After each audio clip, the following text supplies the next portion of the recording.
Kapayapaan po sa lahat mga kaibigan at mga kapatid. Naway ang ating Panginoong Diyos ang siya pong gagabay po sa atin habang tinatalakay po natin ang kanyang salita mula po sa Biblia. Ang sabi po ng ating Panginoong Jesucristo, ang sa Diyos ay nakikinig ng mga salita ng Diyos. Dahil dito'y hindi ninyo dinirinig sapagkat kayo'y hindi sa Diyos. Ang ating pong tatalakayan ngayon ay tungkol po sa Sabat.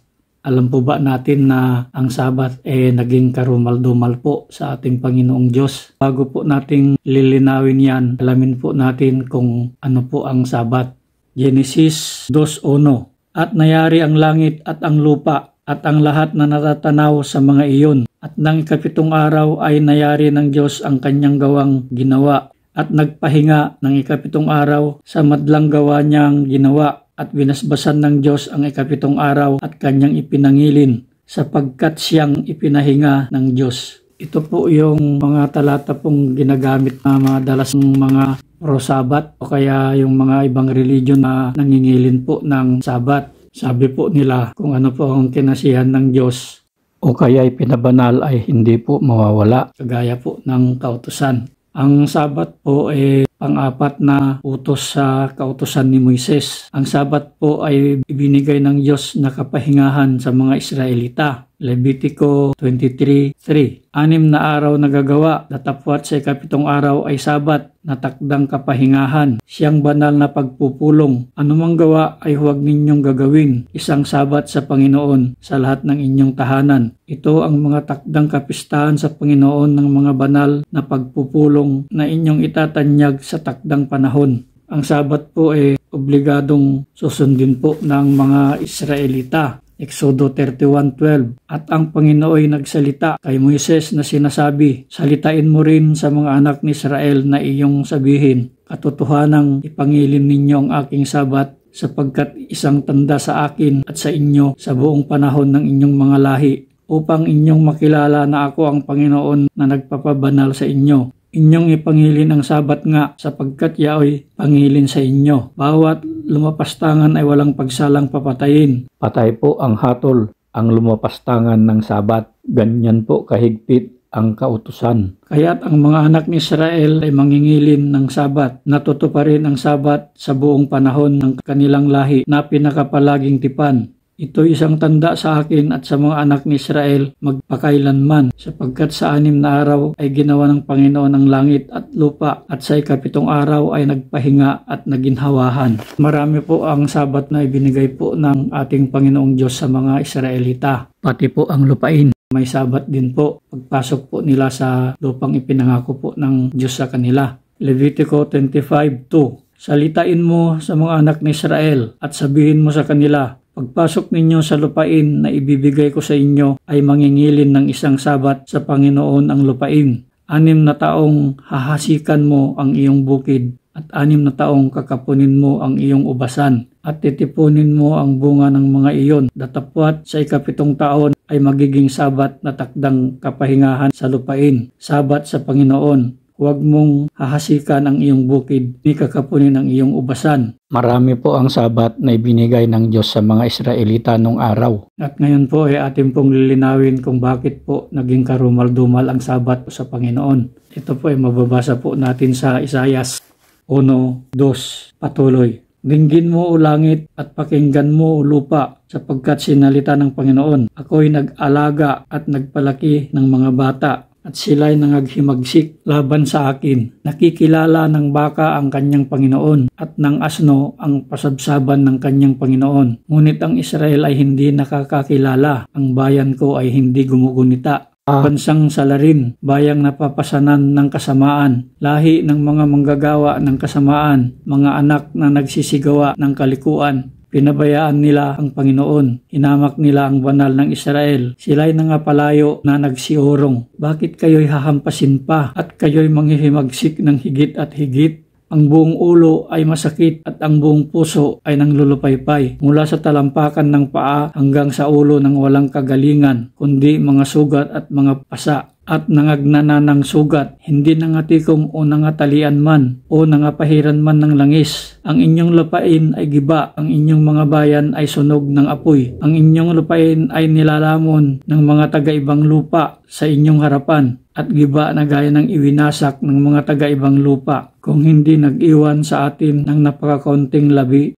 Ang Panginoon ng mga hukbo, naging gaya sana tayo ng Sodoma, naging gaya sana tayo ng Gomora. Pakinggan ninyo ang salita ng Panginoon. Ninyong mga pinuno sa Sodoma, mga kinig kayo sa kautusan ng ating Diyos. Kayong bayan ng Gomora, sa anong kapararakan ang karamihan ay inyong mga hain sa akin? Sabi ng Panginoon, ako'y puno ng mga handog na susunugin ng mga lalaking tupa, at ang mataba sa mga hayop na pinataba, at ako'y hindi nalulugod sa dugo ng mga turo o ng mga kordero o ng mga kambing na lalaki. Nang kayo'y magsidating napakita sa harap ko, sinong humingi nito sa inyong kamay upang inyong yapakan ang aking mga kalooban? Huwag na kayong magdala ng walang kabuluhang halay. Kamangyan ay karumal-dumal sa akin, ang bagong buwan at ang Sabat, ang tawag ng mga kapulungan. Hindi ako makapagtitiis ng kasamaan at ng takdang pulong. Atin pong lilinawin ng kaunti, ipinagbawal po ng pag-aalay po ng mga Israelita. Yan po ang sinasabi po ng Biblia. At atin pong ulitin yung talata. Kamangyan ay karumal-dumal sa akin. Ano pa po yung karumal-dumal?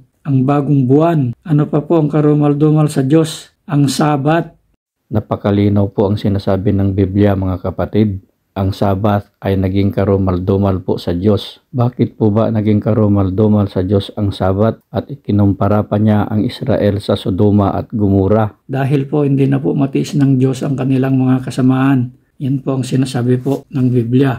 Ngayon po ay ating pong alamin kung paano po naman ipinangilin ng ating Panginoong Hesukristo ang Sabat. Marcos 2:23. At nangyari na nagdaraan ang ating Panginoong Hesukristo sa mga bukiran ng trigo ng araw ng Sabat, at ang mga alagad niya samantalang nagsisilakad ay nagpasimulang magsikitil ng mga buhay. At sinabi sa kanya ng mga Fariseo, narito, bakit ginagawa nila sa araw ng Sabat ang hindi matuwid? At sinabi ng Panginoong Hesus sa kanila, kailanman bagay hindi ninyo nabasa ang ginawa ni David nang siya'y mga ilangan at magutom siya at ang kanyang mga kasamahan, kung paanong pumasok siya sa bahay ng Diyos ng panahon ng dakilang saserdoteng si Abiatar, at kumain siya ng tinapay na itinalaga na hindi matuwid kainin, maliban na sa mga saserdote lamang, at binigyan pa rin niya ang kanyang mga kasamahan. At sinabi niya sa kanila, ginawa ang Sabat ng dahil sa tao, at di ang tao ng dahil sa Sabat. Kaya't ang anak ng tao ay Panginoon din naman ng Sabat. Alam po ba natin na sinira po ng ating Panginoong Hesukristo ang Sabat? Yan po ang sinasabi po ni Apostol Juan sa 5:2.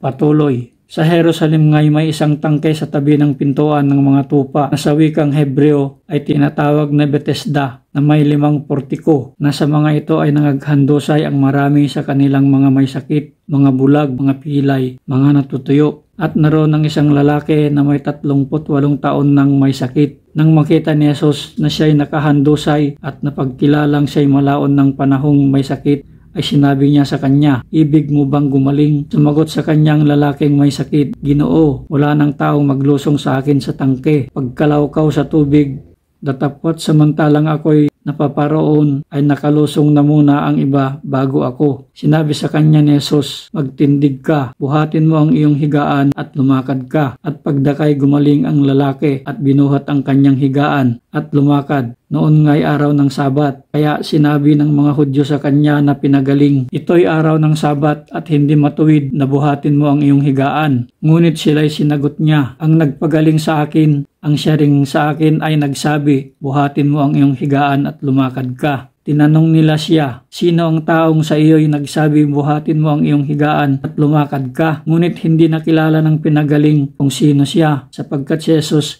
ay humiwalay palibhasay may isang karamihan sa dakong yaon. Pagkatapos ay nasumpungan siya ni Jesus sa templo at sa kanya'y sinabi, narito, ikaw ay gumaling na, huwag ka nang magkasala, baka mangyari pa sa iyo ang lalong masama. Umalis ang tao at sinaysay sa mga Hudyo na si Jesus ang sa kanya'y nagpagaling. At dahil dito'y pinag-usig ng mga Hudyo si Jesus sapagkat ginawa niya ang mga bagay na ito sa araw ng Sabat. Datapwat sinagot sila ni Jesus, hanggang ngayon gumagawa ang aking Ama at ako'y gumagawa. Dahil dito nga'y lalo ngang pinagsikapan ng mga Hudyo na siya'y patayin, sapagkat hindi lamang sinira ang araw ng Sabat, kundi tinawag din naman na kanyang sariling Ama ang Diyos, na siya'y nakikipantay sa Diyos. Ang liwanag po ng sinasabi po ni Apostol Juan, sabi po niya, sinira po ang ating Panginoong Jesucristo ang Sabat. Ang katwiran po naman ng mga ibang mga ngaral, yung daw isinulat ni Apostol Juan, sinira po ng ating Panginoong Jesucristo ang Sabat,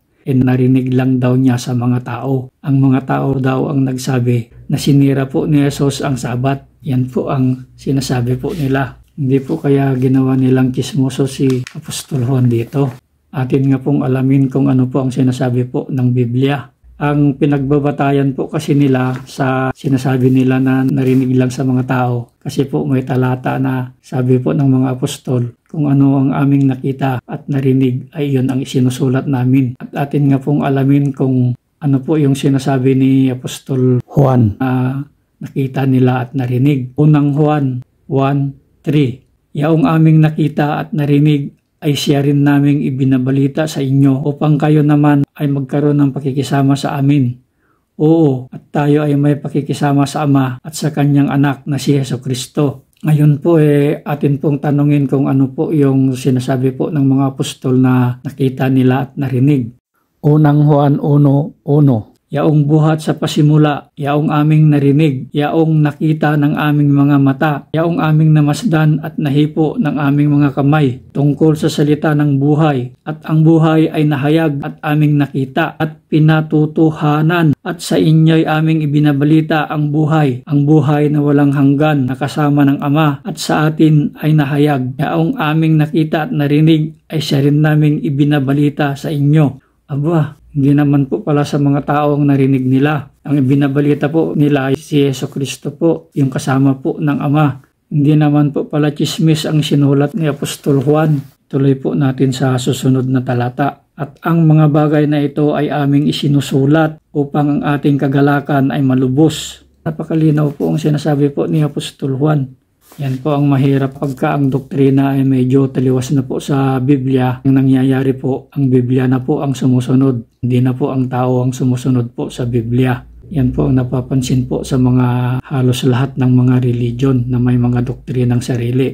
Paano po naman yung sinabi po ni Jesus na buhatin nung pinagaling niya yung kanyang higaan? Di po ba kasalanan yun? Ibig po bang sabihin nun gusto ng ating Panginoong Hesus na magkasala po yung tao dahil pinabuhat po niya yung kanyang higaan? Bawal na bawal po yan dahil po Sabat. Ang kanilang argumento naman dito, sabi nila, ang higaan nila ay parang kumot lang, kaya magaan po. Hindi po namang kama na buhat-buhat na mabigat. Yan po ang katwiran po nila. Atin nga pong alamin kung gaano po kahigpit ang Sabat.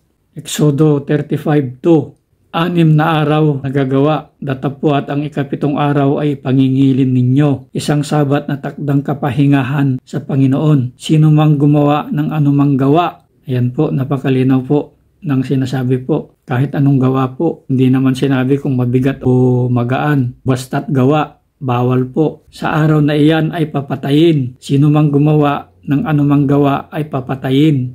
Napakalinaw po ang sinasabi po ng Biblia. Ngayon po ay atin pong tatanungin ang ating Panginoong Jesucristo mismo kung gumawa ba siya o hindi. 1:5-17, datapwat sinagot sila ni Jesus, hanggang ngayon gumagawa ang aking Ama at ako'y gumagawa. Napakalinaw po, aminado naman po ng ating Panginoong Jesucristo na siya ay gumagawa. Pati nga po ang Diyos gumagawa sa araw po ng Sabat. Lalahanin po natin na araw po ng Sabat yon. Hanggang dito na lamang po ako. Sana po ang ating Panginoong Diyos, ang ating Panginoong Jesucristo, sa pagkikisama po ng Espiritu Santo, ay sumasa atin po magpakailan, kailan pa man. God bless po.